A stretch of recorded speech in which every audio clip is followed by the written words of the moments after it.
ನಮಸ್ತೆ ಎಲ್ಲರಿಗೂ. Welcome to my channel Vedika Nayana conscious eyes. ತುಂಬಾನೇ ಪವರ್ಫುಲ್ ಆಗಿರುವಂತ 555 ಟೆಕ್ನಿಕ್ ನ ತಗೊಂಡು ಬಂದಿದ್ದೀನಿ. ಎಲ್ಲರಿಗೂ ಈ 555 ಟೆಕ್ನಿಕ್ ಸಾಮಾನ್ಯ ಕೇಳಿರ್ತೀರಿ. ಹಾಗೆ ನಾನು ಕೂಡ ನನ್ನ ಓಲ್ಡ್ ವಿಡಿಯೋಸ್ ಅಲ್ಲಿ ಆಲ್ಮೋಸ್ಟ್ 2 ವರ್ಷದ ಹಿಂದೆ ಈ ವಿಡಿಯೋವನ್ನ ನಾನು ಮಾಡಿದ್ದೀನಿ. ಆಕ್ಚುಲಿ ಈಗೆಲ್ಲ ನ್ಯೂ ಸಬ್ಸ್ಕ್ರೈಬರ್ಸ್ ನ್ಯೂ ವ್ಯೂವರ್ಸ್ ಇರೋದ್ರಿಂದ ಇದನ್ನ ಮತ್ತೊಮ್ಮೆ ನಾನು ಈ ಮ್ಯಾನಿಫೆಸ್ಟೇಷನ್ ಟೆಕ್ನಿಕ್ ನ ನನ್ನ ಈ ಒಂದು ಚಾನಲ್ ಅಲ್ಲಿ ನಿಮಗೆ ಮತ್ತೊಮ್ಮೆ ತಗೊಂಡ್ ಬಂದಿದ್ದೀನಿ. ಯಾಕೆ ನಾನು ಈ ವಿಡಿಯೋನ ಮತ್ತೊಮ್ಮೆ ತಗೊಂಡ್ ಬಂದಿದ್ದೀನಿ ಅಂತ ಹೇಳಿದ್ರೆ, ತುಂಬಾ ಜನಕ್ಕೆ ರಿಸಲ್ಟ್ ಸಿಕ್ಕಿಲ್ಲ. ತುಂಬಾ ಜನ ಏನ್ ಹೇಳ್ತಾ ಇದ್ದಾರೆ, 555 ಟೆಕ್ನಿಕ್ ನ ನಾವು ಯೂಸ್ ಮಾಡಿದೀವಿ ಆದ್ರೆ ರಿಸಲ್ಟ್ ಸಿಕ್ಕಿಲ್ಲ ಅಂತ ತುಂಬಾ ಜನ ಹೇಳಿರೋದು ಕೇಳಿದೀನಿ ನಾನು. ಹಾಗೆ ಸಾಕಷ್ಟು ಒಂದು ಡೇಟಾ ಅಂತ ನಮ್ಗೆ ಸಿಗುತ್ತೆ ಅಲ್ವಾ, ಅಲ್ಲಿನೂ ನಮ್ಗೆ 555 ಟೆಕ್ನಿಕ್ ನ ನಾವು ಮಾಡಿದೀವಿ, ನಮಗೆ ಮಧ್ಯದಲ್ಲೇ ನಾವು ಬಿಟ್ಬಿಟ್ಟಿದೀವಿ, ನಾವು ಕಂಪ್ಲೀಟ್ ಆಗಿಲ್ಲ, ನಮ್ಗೆ ರಿಸಲ್ಟ್ ಸಿಕ್ಕಿಲ್ಲ. ಅದಕ್ಕೋಸ್ಕರ ಇದು ಎಲ್ಲ ಕನ್ಫ್ಯೂಷನ್ ನಾನು ಎಲ್ಲರಿಗೂ ಈ ಕನ್ಫ್ಯೂಷನ್ಸ್ ನ ರಿಮೂವ್ ಮಾಡಿ ಈ ಒಂದು ಆಕ್ಚುಲಿ ಇದು ತುಂಬಾ ಪವರ್ಫುಲ್ ಟೆಕ್ನಿಕ್. ಇದನ್ನ ನೀವು ಯಾರು ಕಾನ್ಸಂಟ್ರೇಟ್ ಮಾಡಿ ಫೋಕಸ್ಡ್ ಮಾಡಿ ಮಾಡ್ತಿರೋ ರಿಸಲ್ಟ್ ಅಂತೂ ಪಕ್ಕ. ಇದಕ್ಕೆ ತುಂಬಾ ಗ್ಯಾರಂಟೆಡ್ ಮ್ಯಾನಿಫೆಸ್ಟೇಷನ್ ಇದೆಲ್ಲ. ಈ ಒಂದು ಮ್ಯಾನಿಫೆಸ್ಟೇಷನ್ ಟೆಕ್ನಿಕ್ ನ ನಾವು ಕರಿಬಹುದು ಪವರ್ ಆಫ್ ರಿಪಿಟೇಷನ್ ಅಂತಾನು ಕರಿಬಹುದು. ಏನಿದು ಪವರ್ ಆಫ್ ರಿಪಿಟೇಷನ್ ಅಂತ ಹೇಳಿದ್ರೆ, ನಾವು ಸನಾತನಿಗಳು ನಮ್ಗೆ ಚೆನ್ನಾಗಿ ಗೊತ್ತಿದೆ, ಯಾವುದೇ ಒಂದು ಮಂತ್ರ ಶ್ಲೋಕ ನಾವು ಇದನ್ನ ಜಪ ಮಾಡಬೇಕು ಅಂತ ಹೇಳಿದ್ರೆ ಅಲ್ಲಿ ಒಂದಷ್ಟು ನಂಬರ್ಸ್ಗಳಿದೆ ಅಲ್ವಾ. ಸೊ ಆ ನಂಬರ್ಸ್ಗಳು ನೋಡಿ ಅದು ಜಾಸ್ತಿ ಆಗ್ತಾನೆ ಹೋಗುತ್ತೆ. ಫಸ್ಟ್ ಏನು ಗೊತ್ತಿಲ್ಲ ಅಂದ್ರೆ 3 times ಹೇಳ್ಕೊಡಿ ಅಂತ ಹೇಳ್ತಾರೆ. 3 timesಗೆ ನಮ್ಮ ಮೈಂಡು ಏನ್ ಡಿಸ್ಟರ್ಬ್ಡ್ ಆಗಿರ್ತೀವೋ ಅದೇ ಡಿಸ್ಟರ್ಬ್ ಅಲ್ಲೇ ಇರ್ತೀವಿ. ಸೊ ಹಾಗೆ 5 ಸಾರಿ ಹೇಳ್ಕೊಡಿ ಮಂತ್ರ ಜಪವನ್ನ, 9 ಸಾರಿ ಹೇಳಿ, ಹಾಗೆ ಅಲ್ಲಿಂದ 21 ಸಾರಿ, 54 ಸಾರಿ, 108 ಸಾರಿ, 1108 ಸಾರಿ, ಈ ತರ. ಇದಕ್ಕೇನೆ ಏನು ನಾವು ಇಷ್ಟೆಲ್ಲ ನಂಬರ್ಸ್ ಗಳನ್ನ ಜಾಸ್ತಿ ಮಾಡ್ತಾ ಓದೋದಾಗೆಲ್ಲ ನಮ್ಮ ಒಂದು ಮೈಂಡ್ ಅಲ್ಲಿ ಅದು ರಿಜಿಸ್ಟರ್ ಆಗಿ ಅಲ್ಲಿಂದ ನಮ್ಗೆ ಸಬ್ ಕಾನ್ಶಿಯಸ್ ಮೈಂಡ್ಗೆ ಅದು ರಿಜಿಸ್ಟರ್ ಆಗುತ್ತೆ. ಆ ಒಂದು ವೈಬ್ರೇಷನ್, ಆ ಒಂದು ಕನೆಕ್ಷನ್ ಸಿಗುತ್ತೆ. ಆ ಮಂತ್ರದ ಒಂದು ಆ ಪವರ್ ಏನಿರುತ್ತೆ, ಆ ಪವರ್ ನಮಗೆ ಆ ಸಬ್ ಕಾನ್ಶಿಯಸ್ ಮೈಂಡ್ ಅಲ್ಲಿ ನಮ್ಗೆ ಯಾವಾಗ ರಿಜಿಸ್ಟರ್ ಆಗುತ್ತೋ ಅಲ್ಲಿ ನಮಗೆ ಆ ಒಂದು ಮಂತ್ರದ ವೈಬ್ರೇಷನ್ ಸಿಗುತ್ತೆ. ಯಾವ ಮಂತ್ರವನ್ನ ನಾವು ಜಪ ಮಾಡ್ತಾ ಇದ್ವಿ ಅದರ ಕನೆಕ್ಷನ್ ಕೂಡ ಸಿಗುತ್ತೆ. ಯಾವ ಇಂಟೆನ್ಷನ್ಗೆ ನಾವು ಆ ಮಂತ್ರವನ್ನ ಜಪ ಮಾಡ್ತಾ ಇದ್ವಿ ಅದರ ಉತ್ತರವನ್ನು ಸಿಗುತ್ತೆ. ಯಾರೋ ಹೇಳಿದ್ರು, ಏನೋ ಹೇಳಿದ್ರು, ಇಷ್ಟು ದಿವಸ ಅಂತೆ, ಅಷ್ಟು ದಿವಸ ಅಂತೆ, ದಿನಕ್ಕೆ ಇಷ್ಟು ಸಾರಿ ಅಂತೆ ಅಂತ ಯಾರೆಲ್ಲ ತುಂಬಾ ಪವರ್ಫುಲ್ ಆಗಿರುವಂತ ಮಂತ್ರ ಅಥವಾ ಶ್ಲೋಕಗಳನ್ನ ಜಪ ಮಾಡಿದಾರೋ ಅವರಿಗೆ ಉತ್ತರ ಎಲ್ಲಿಂದ ಸಿಗತ್ತೆ? ಯಾವಾಗ ನಾವು ಯಾವುದೇ ಒಂದು ಎನರ್ಜಿಗೆ, ಒಂದು ಪವರಿಗೆ ಸರೆಂಡರ್ ಮಾಡಿಕೊಂಡಾಗ ಮಾತ್ರ ನಮಗೆ ಈ ಒಂದು ಉತ್ತರಗಳು ಸಿಗೋದು. ಹಾಗೆ ಈ 555 ಟೆಕ್ನಿಕ್ 555 ಟೆಕ್ನಿಕ್ ಅಲ್ಲಿ ಏನು ಅಂತ ಹೇಳಿದ್ರೆ same thing, power of repetition. ಇಲ್ಲಿ ನಾವು ಏನ್ ಮಾಡ್ತೀವಿ, ಮೊದಲನೇ ಸ್ಟೆಪ್ ನಾನು ನಿಮಗೆ ಹೇಳಕ್ಕೆ ಹೊರಟಿರೋದೇನು ಅಂತ ಹೇಳಿದ್ರೆ, ಏನನ್ನ ನೀವು ಮ್ಯಾನಿಫೆಸ್ಟ್ ಮಾಡಬೇಕು ಅದರ ಬಗ್ಗೆ ಕರೆಕ್ಟ್ ಆಗಿ ನೀವು ಮೆಂಟಲಿ ರೆಡಿ ಇರಬೇಕು, ನಿರ್ಧಾರ ಮಾಡ್ಕೊಂಡಿರಿ. ನನ್ನ ವಿಡಿಯೋ ಯಾವಾಗ್ಲೇ ನಿಮಗೆ ಸಿಕ್ಕಾದ್ರೂ ಕೂಡ ಯಾವುದು ಸಾಕಷ್ಟು ಇರುತ್ತೆ ನಮ್ಮ ಒಂದು ಡೇ ಟು ಡೇ ಲೈಫ್ ಅಲ್ಲಿ. ಎಲ್ಲರಿಗೂ ತುಂಬಾ ಒಂದು ವಿಚಾರಗಳನ್ನ, ನಮ್ಮ ಡ್ರೀಮ್ಸ್ ಅನ್ನ ಫುಲ್ಫಿಲ್ ಮಾಡ್ಕೋಬೇಕು, ಡಿಸೈರ್ಸ್ ನ ಫುಲ್ಫಿಲ್ ಮಾಡ್ಕೊಳ್ಬೇಕು, ಏನಿದೆ ಗೋಲ್ಸ್ ಇದೆ, ಏನು ಸಾಕಷ್ಟು ಇದೆ ಜೀವನದಲ್ಲಿ. ಸೊ ಇದೆಲ್ಲ ಇರುವಾಗ ನಾವು ಏನ್ ಮಾಡ್ತೀವಿ, ಒಂದು ಮ್ಯಾನಿಫೆಸ್ಟೇಷನ್ ಟೆಕ್ನಿಕ್ ಸಿಕ್ಕಾಗ ಮೈಂಡ್ ಅಲ್ಲಿ ನಮಗೆ ತುಂಬಾ ಗೇಮ್ ಶುರು ಆಗುತ್ತೆ. ಅದು ಮಾಡ್ಬೇಕಾ, ಇದು ಮಾಡ್ಬೇಕಾ, ಇದು ಮಾಡೋಣ, ಅದು ಮಾಡೋಣ ಅಂತ ಹೇಳಿ. ಸೊ ಈಗಿರುವಾಗ ನೀವು ಕರೆಕ್ಟ್ ಆಗಿ ಯಾವ್ದು ಬೇಕಾಗಿದೆ, ಈ 5 ಈ 555 ಟೆಕ್ನಿಕ್, ಇದು ನನ್ನ ಒಂದು ಡ್ರೀಮ್ಗ, ಡಿಸೈರ್ಗ, ಗೋಲ್ಗ ನಾನು ಏನನ್ನ ಇಟ್ಕೊಳ್ಬೇಕು, ನಾನು ಎಷ್ಟು ಇದಕ್ಕೆ ಶ್ರದ್ಧಾ ಭಕ್ತಿ ಅಂತ ಹೇಳಿದ್ರೆ ತಪ್ಪಾಗಲ್ಲ. ನೀವು ಶ್ರದ್ಧಾ ಭಕ್ತಿಯಿಂದ ನೀವು ಕೇಳ್ಕೊಂಡ್ರೆ ಮಾತ್ರ ಭಗವಂತನಿಂದ ಉತ್ತರ ಸಿಗುತ್ತೆ. ಅದನ್ನೇ ನಾವು ಯೂನಿವರ್ಸ್ ಅಂತ ಕರೀತಾ ಇರೋಂತ. ಸೊ ಇದರಲ್ಲಿ ನಮ್ಗೆ ಮೊದಲನೇದು ನಿಮ್ಗೆ ಯಾವುದ್ರ ಬಗ್ಗೆ ನೀವು ಯೋಚನೆ ಮಾಡ್ಕೊಂಡು ಇಟ್ಕೊಂಡಿರಿ. ಎರಡನೇದು ಯಾವ ಟಾಪಿಕ್ ತಗೊಂಡಿರ್ತೀರಿ ಅದ್ರ ಬಗ್ಗೆ ಒಂದು ಅಫರ್ಮೇಶನ್, ಒಂದು ಸ್ಟೇಟ್ಮೆಂಟ್, ಒಂದು ಸೆಂಟೆನ್ಸ್, ಒಂದು ವಾಕ್ಯ ಅದ್ರ ಬಗ್ಗೆ ನೀವು ರೆಡಿ ಮಾಡ್ಕೊಳ್ಬೇಕು. ನಾನು ಹೇಳಿದ್ದೀನಿ ಅಲ್ವಾ, ನಂದು ಸಾಕಷ್ಟು ಅಫರ್ಮೇಷನ್ಸ್ ವಿಡಿಯೋಸು ಇದೆ. ಮ್ಯಾನಿಫೆಸ್ಟೇಷನ್ ಮಾಡಬೇಕಾದ್ರೆ ವಿಡಿಯೋಸ್ ಅಲ್ಲಿ ನಾನು ಸಾಕಷ್ಟು ಅಫರ್ಮೇಷನ್ಸ್ಗಳ ಬಗ್ಗೆ ಹೇಳಿದ್ದೀನಿ ನಾನು. ಅದೇ ರೀತಿ ನೀವು ಯಾವ್ದ್ರ ಬಗ್ಗೆ ಇದನ್ನ ನೀವು 555 ಟೆಕ್ನಿಕ್ ನ ಮಾಡಬೇಕು ಅನ್ಕೊಂಡು ಮನಸ್ಸಿನಲ್ಲಿ ನಿರ್ಧಾರ ಮಾಡ್ತಿರೋ ಅದರ ಬಗ್ಗೆ ಒಂದು ಸೆಂಟೆನ್ಸ್ ನ ರೆಡಿ ಮಾಡ್ಕೊಳ್ಳಿ.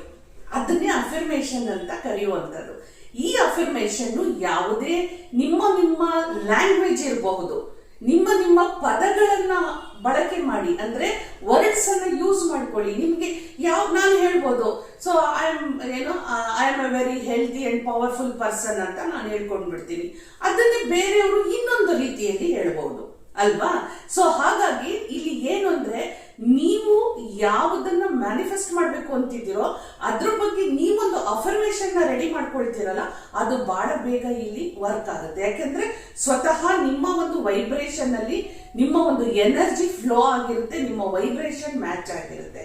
ಸೊ ಇದನ್ನ ನೀವು ನಾನು ಹೇಳೋದನ್ನ ಫೌಂಡೇಶನ್ ಅಂತ ಹೇಳ್ತೀವಿ ಅಲ್ವಾ, ಮ್ಯಾನಿಫೆಸ್ಟೇಷನ್ ಮಾಡ್ಕೊಳ್ಳುವಾಗ ಈ ಫೌಂಡೇಶನ್ ಎಲ್ಲ ಯಾರು ಕರೆಕ್ಟ್ ಆಗಿ ನೀವು ಅರ್ಥ ಮಾಡ್ಕೊಂಡಿರ್ತೀರೋ ನಿಮ್ಗಳಿಗೆ ತುಂಬಾ ಬೇಗ ರಿಸಲ್ಟ್ ಬರುತ್ತೆ.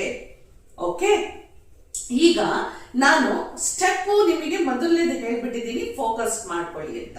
ಅಂದ್ರೆ ಯಾವುದು ಬೇಕು ನಮಗೆ ಅದರ ಬಗ್ಗೆ. ಇನ್ನು ಈಗ ಡೈರೆಕ್ಟ್ ಆಗಿ ನಾವು ಟೆಕ್ನಿಕ್ ಬರ್ತೀವಿ.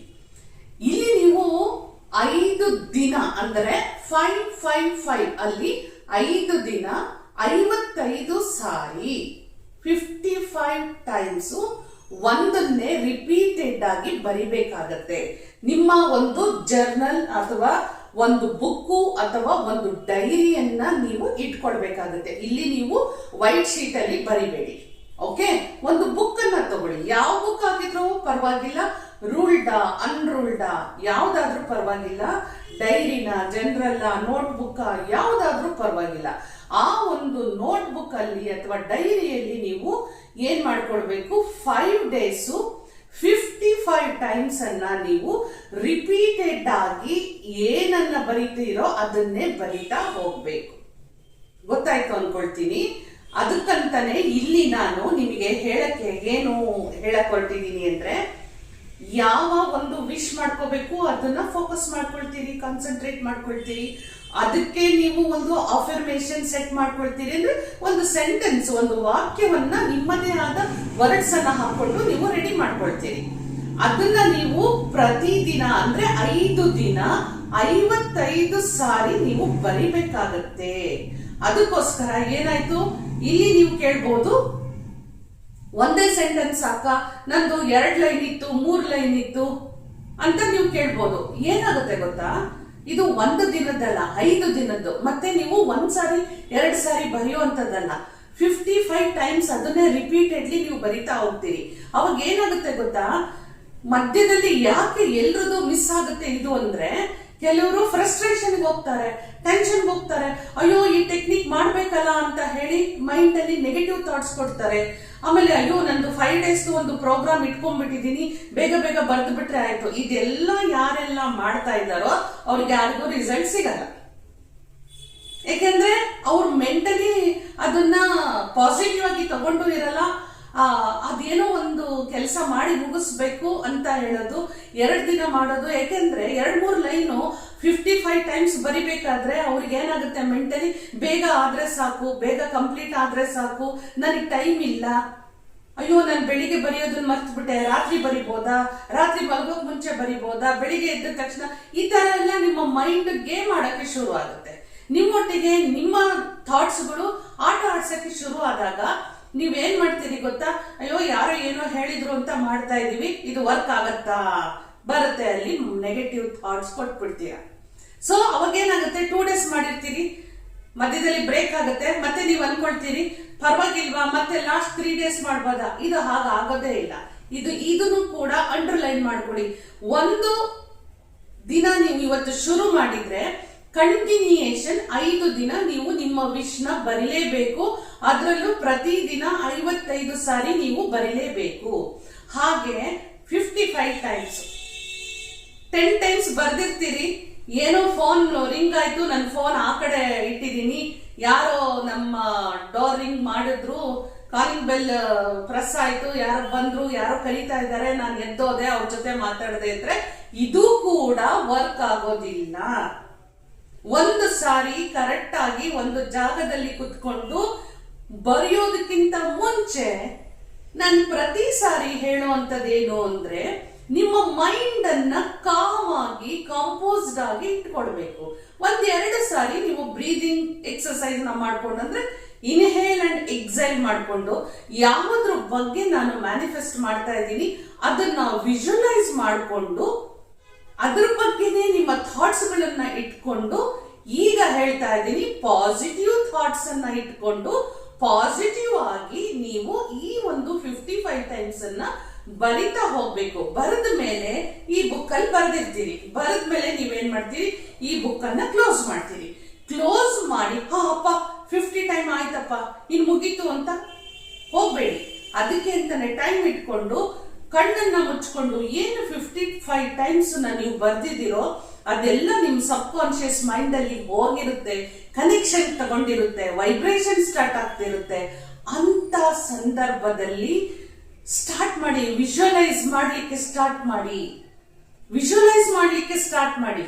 ನೀವೇನ್ ಬರ್ದಿದ್ದೀರೋ ಅದನ್ನ, ಅಂದ್ರೆ ಆಗಿದೆ, ಸಿಕ್ಕಿದೆ, ದಕ್ಕಿದೆ, ತಗೊಂಡಿದ್ದೀನಿ, ಪಡ್ಕೊಂಡಿದ್ದೀನಿ, ಎಲ್ಲವನ್ನು ನೀವೇನು ಪ್ರೆಸೆಂಟ್ ಟೆನ್ಸ್ ಅಲ್ಲಿ ಬರ್ದಿರ್ತೀರೋ, ಪಾಸಿಟಿವ್ ಆಗಿ ಬರ್ದಿರ್ತೀರೋ ಅದೆಲ್ಲದೂ ನಮಗೆ ಸಿಕ್ಕಿದೆ, ಆಗಿದೆ, ದಕ್ಕಿದೆ ಅನ್ಕೊಂಡೆ ನೀವು ಬರ್ದಿರ್ತೀರಿ. ಓಕೆ, ಇದನ್ನ ನೀವು ವಿಜುವಲೈಸ್ ಮಾಡ್ಬೇಕು. ವಿಜುವಲೈಸ್ ಮಾಡಿ ನೀವು ನಂತರ ಈ ಒಂದು ಟೆಕ್ನಿಕ್ ನ ಒಂದು ಯೂನಿವರ್ಸಿಗೆ ಥ್ಯಾಂಕ್ಸ್ ಅಂತ ಹೇಳುವಂಥದ್ದು, ಗ್ರಾಟಿಟ್ಯೂಡ್ ಹೇಳುವಂಥದ್ದು ಮಾಡಬೇಕು. ಈ ತರ ರಿಪೀಟೆಡ್ಲಿ ದಿನ 55 ಸಾರಿ ನಿಮ್ಮ ವಿಶ್ ಅನ್ನ ಬರಿತಾ ಹೋಗ್ಬೇಕು. ಓಕೆ, ಈ ವಿಶ್ ಅನ್ನ ನೀವು 5 ಡೇಸ್ ಕಂಪ್ಲೀಟ್ ಮಾಡ್ತೀರಿ. ಓಕೆ, 5 ಡೇಸ್ ಕಂಪ್ಲೀಟ್ ಆದ್ಮೇಲೆ ನೀವು ಯಾವುದೇ ಕಾರಣಕ್ಕೂ ಈ ವಿಶ್ ನ ಸಂಪೂರ್ಣವಾಗಿ ಲೆಟ್ ಗೋ ಅಂತೀವಲ್ವಾ ನಾವು, ಅಂದ್ರೆ ಭಗವಂತನ ಪಾದಕ್ಕೆ ಬಿಟ್ಬಿಟ್ಟಿದೀನಿ, ನಾನು ದೇವರಿಗೆ ಅರ್ಪಣೆ ಮಾಡ್ಬಿಟ್ಟಿದೀನಿ. ಸೊ ನಾವೇನ್ ಮಾಡ್ತೀವಿ, ಟ್ರಸ್ಟ್ ಇನ್ ದ ಯೂನಿವರ್ಸ್ಗೆ ನಾನು ಸಂಪೂರ್ಣ ಕಳಿಸ್ಬಿಟ್ಟಿದೀನಿ, ಇನ್ನಾದ್ರ ಬಗ್ಗೆ ನಾನು ತಲೆ ಕೆಡಿಸ್ಕೊಳ್ಳೋದಿಲ್ಲ, ಯೋಚನೆ ಮಾಡೋದಿಲ್ಲ, ನೆಗೆಟಿವ್ ಥಾಟ್ಸ್ ಕೊಡೋದಿಲ್ಲ ಅಂತ ಹೇಳಿ ಇದನ್ನ ಲೆಟ್ ಗೋ ಮಾಡಿ ಬಿಟ್ಬಿಡಿ. ಆ ವಿಶ್ ಬಗ್ಗೆ ಇನ್ನೊಂದ್ಸತಿ ನೀವು, ಯಾಕೆ ಅಂದ್ರೆ ಅದು ಆಲ್ರೆಡಿ ಆಗಿದೆ, ಸಿಕ್ಕಿದೆ, ದಕ್ಕಿದೆ, ಪಡ್ಕೊಂಡಿದ್ದೀನಿ, ಇಷ್ಟೆಲ್ಲ ಆದ್ಮೇಲೆ ನೀವು ಅದ್ರ ಬಗ್ಗೆ ಮತ್ತೆ ನೆಗೆಟಿವ್ ಥಾಟ್ಸ್ ಅನ್ನ ಕೊಡಕ್ ಹೋಗ್ಬೇಡಿ.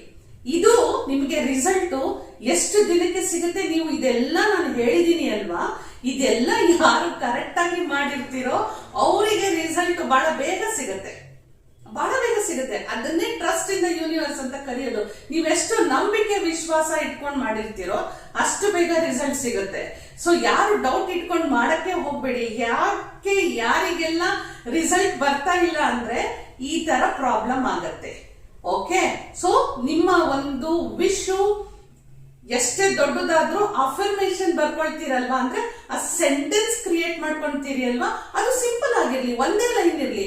ಒಂದೇ ಲೈನ್ ಇದ್ದಾಗ ನಿಮ್ಗೆ ಏನಾಗುತ್ತೆ, 55 ಟೈಮ್ಸ್ ನ ನೀವು ಬರ್ದ್ಬಿಡ್ತೀರಿ ಇಲ್ಲಿ. ಅದನ್ನೇ ಅಂದ್ರೆ ಏನಂದ್ರೆ, ನನಗೆ ಒಂದು ಪ್ರತಿಷ್ಠಿತ ಕಂಪನಿಯಲ್ಲಿ ನನ್ನ ಒಂದು ಕನಸಿನ ಉದ್ಯೋಗ ಸಿಕ್ಕಿದೆ ನೋಡಿ. ಪೂರ್ತಿ ಕನ್ನಡದಲ್ಲೇ ನಾನು ಎಷ್ಟು ನೀಟಾಗಿ ನಿಮಗೆ ಹೇಳಿದೆ ಅಂತ ಹೇಳಿ. ಸಾಕಷ್ಟು ಜನ ಕನ್ನಡದಲ್ಲಿ ಹೇಳಿ ಮೇಡಮ್, ಅದನ್ನ ಕನ್ನಡದಲ್ಲಿ ನಮ್ಗೆ ಫ್ರೇಮ್ ಮಾಡ್ಕೊಡಿ ಅಂತ ಹೇಳ್ತೀರಿ ನೋಡಿ. ಬೈ ಆಟೋ ಸಡನ್ ಆಗಿ ಬಂತು. ಓಕೆ, ಬೇಕಂದ್ರೆ ನನ್ನ ವಿಡಿಯೋನ ಮತ್ತೊಮ್ಮೆ ನೀವು ಬ್ಯಾಕ್ ಹೋಗಿ ಮತ್ತೊಮ್ಮೆ ಕೇಳಿ, ಅಷ್ಟೇ. ಅಲ್ಲಿಗೆ ಒಂದ್ ಲೈನ್ ಮುಗಿತಾ. ಅದನ್ನ 55 ಟೈಮ್ಸ್ ಪ್ರತಿದಿನ ಬರೆಯೋದು ನನ್ಗೇನ್ ಕಷ್ಟ ಆಗಲ್ಲ. ಸೊ ಅದನ್ನೇ ನೀವು ನನಗೆ ಇಷ್ಟಪಟ್ಟಿರೋ ಅಂತ ಕನಸಿನ ಜಾಬು ನಮಗೆ ಬೆಂಗಳೂರಲ್ಲಿ ಸಿಕ್ಕಿದೆ, ಅಲ್ಲಿ ನಾನು ತುಂಬಾ ಖುಷಿಯಾಗಿದ್ದೇನೆ, ಇಲ್ಲಿ ನನಗೆ ತಿಂಗಳಿಗೆ ಇಷ್ಟು ಸಂಬಳ ಸಿಗ್ತಾ ಇದೆ, ಈ ತರ ಎಲ್ಲ ಮೂರ್ ಲೈನ್ ಬರಿತಾ ಹೋದ್ರೆ ಏನಾಗುತ್ತೆ, ನೀವು 5 ಡೇಸ್ ಅಲ್ಲಿ ಯಾವ ದಿನ ನಿಮ್ಗೆ ಫ್ರಸ್ಟ್ರೇಷನ್ ಆಗುತ್ತಾ, ಯಾವ ದಿನ ನಿಮಗೆ ಯಪ್ಪ ಸಾಕು ಯಾವಾಗ ಮುಗಿಯುತ್ತೆ ಅಂತ ಅನ್ಸುತ್ತೋ ಗೊತ್ತಿಲ್ಲ. ಸೊ ಹಾಗಾಗಿ ಮಾಡ್ಬೇಕಾದ್ರೆ ಕರೆಕ್ಟ್ ಆಗಿ ಮಾಡಿ. ಈಗ ಹೇಳ್ತೀನಿ ಯಾವ ವಿಷಯಕ್ಕೆ ಮಾಡ್ಕೊಳ್ಬಹುದು ಅಂತ. ಆಬ್ವಿಯಸ್ಲಿ ಎಜುಕೇಶನ್, ಕರಿಯರ್, ಜಾಬ್, ಅದರಲ್ಲಿ dream job, promotion, salary hike, health wise, relationship, ಏನ್ ಬೇಕಾದ್ರು, ನಿಮ್ಮ ಮನೆ ತಗೊಳ್ಬೇಕಾ, ಸೈಟ್ಗಳು ತಗೊಳ್ಬೇಕಾ, ಕಾರು, ಮೊಬೈಲು, ಜ್ಯುವೆಲ್ಸು, ಏನೇನೆಲ್ಲ ನೋಡಿ. ನಾನು ಒಂದು ಎಕ್ಸಾಂಪಲ್ ಕೊಡ್ತೀನಿ, ಒಂದು ಸ್ಮಾಲ್ ಎಕ್ಸಾಂಪಲ್ ಕೊಡ್ತೀನಿ. ಡೇ ಟು ಡೇ ಲೈಫ್ ಅಲ್ಲಿ ಸಿಂಪಲ್ ಆಗಿರೋದು ಕೂಡ ಎಷ್ಟೋ ಸಾರಿ ನಮಗೆ ಸಿಕ್ಕಿರಲ್ಲ. ಅದನ್ನು ಕೂಡ ಮ್ಯಾನಿಫೆಸ್ಟ್ ಮಾಡಿ ಅದು ಸಿಗುತ್ತೆ ನಿಮಗೆ. ನಾವು ಯಾವಾಗ್ಲೂ ತುಂಬಾ ದೊಡ್ಡದಕ್ಕೆ ಹೋಗೋದೇನ್ ಬೇಡ. ಎಷ್ಟೋ ದಿವಸದಿಂದ ನನಗೆ ಏನೋ ಒಂದು ಇದು ಬೇಕು ಅನ್ಕೊಳ್ತಾ ಇದ್ದೀನಿ, ನನಗೆ ತಗೊಂಡ್ ಬರಕ್ ಆಗ್ತಾ ಇಲ್ಲ, ಸಿಗ್ತಾ ಇಲ್ಲ, ಅದು ನನಗೆ ಯಾರು ಹೇಳ್ತಾ ಇಲ್ಲ. ಈ ತರ ಒಂದು ಮ್ಯಾಟರ್ಸ್ ಎಲ್ಲ ಡೇ ಟು ಡೇ ಲೈಫ್ ಅಲ್ಲಿ ತುಂಬಾ ನಡೀತಾ ಇರುತ್ತೆ. ಇದೆಲ್ಲದನ್ನು ನೀವು ಒಂದು 5 days ಪ್ರೋಗ್ರಾಮ್ ಅಲ್ಲಿ ಅದನ್ನ ನೀವು ಬರಿತಾ ಹೋಗಿ, ಮ್ಯಾನಿಫೆಸ್ಟ್ ಆಗುತ್ತೆ, ರಿಸಲ್ಟ್ ಬರುತ್ತೆ. ಸಣ್ಣ ಸಣ್ಣ ಪುಟ್ಟ ಪುಟ್ಟ ವಿಚಾರಗಳಲ್ಲೂ ಕೂಡ ನಾವು ಇದನ್ನ ಫುಲ್ಫಿಲ್ ಮಾಡ್ಕೊಳ್ಬಹುದು. ಸೊ ಸಾಕಷ್ಟು ಇನ್ಫಾರ್ಮೇಶನ್ ಕೊಟ್ಟಿದ್ದೀನಿ ಅಂತ ತಿಳ್ಕೊಂಡಿದ್ದೀನಿ.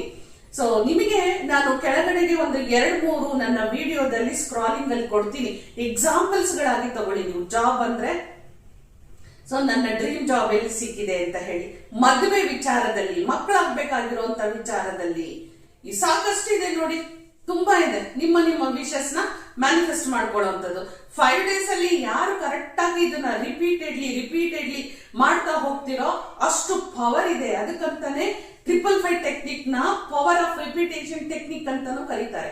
ಸೊ ಇದನ್ನ ನೀವು ಮಿಸ್ ಮಾಡದೆ ಮಾಡ್ಕೊಡಿ, ಎಲ್ಲರಿಗೂ ರಿಸಲ್ಟ್ ಸಿಗುತ್ತೆ. ನಾನಂತೂ ತುಂಬಾ ಸಣ್ಣ ಪುಟ್ಟ ವಿಚಾರಗಳಲ್ಲೂ ನಾವು ಈ ಟೆಕ್ನಿಕ್ ನ ಯೂಸ್ ಮಾಡಿಕೊಂಡು ರಿಸಲ್ಟ್ ಅನ್ನ ತಗೊಂಡಿದೀವಿ. ಸೊ ಗೊತ್ತಾಯ್ತಲ್ಲ ಯಾವ ತರ ಬರಿಬೇಕು ಅಂತ ಹೇಳಿ. ಹಾಗಿದ್ರೆ ಮತ್ತೊಂದು ಇಂಟ್ರೆಸ್ಟಿಂಗ್ ಆಗಿರುವಂತ, ಒಂದು ಯೂಸ್ಫುಲ್ ಆಗಿರುವಂತ, ಪವರ್ಫುಲ್ ಆಗಿರುವಂತ ಮತ್ತೊಂದು ವಿಡಿಯೋನ ತಗೊಂಡ್ ಬರ್ತೀನಿ. ಅಲ್ಲಿವರೆಗೂ ನೀವು ನನ್ನ ವಿಡಿಯೋಗೆ ಲೈಕ್ ಕೊಡ್ತಾ, ಹೈಪ್ ಅಂತ ಬರ್ತಾ ಇದೆ, ಹೈಪ್ ಮಾಡ್ತಾ ನನ್ನನ್ನ ಎಷ್ಟು ನೀವು ಲೈಕ್ ಮಾಡ್ತಾ ಹೋಗ್ತಿರೋ ಅಷ್ಟು ನಿಮ್ಗೋಸ್ಕರ ಒಳ್ಳೆ ವಿಡಿಯೋಗಳು ಬರ್ತಾ ಇದೆ ಅಂತ ಹೇಳ್ತಾ ಹೋಗ್ಬರಲ್ಲ. ನಮಸ್ಕಾರ.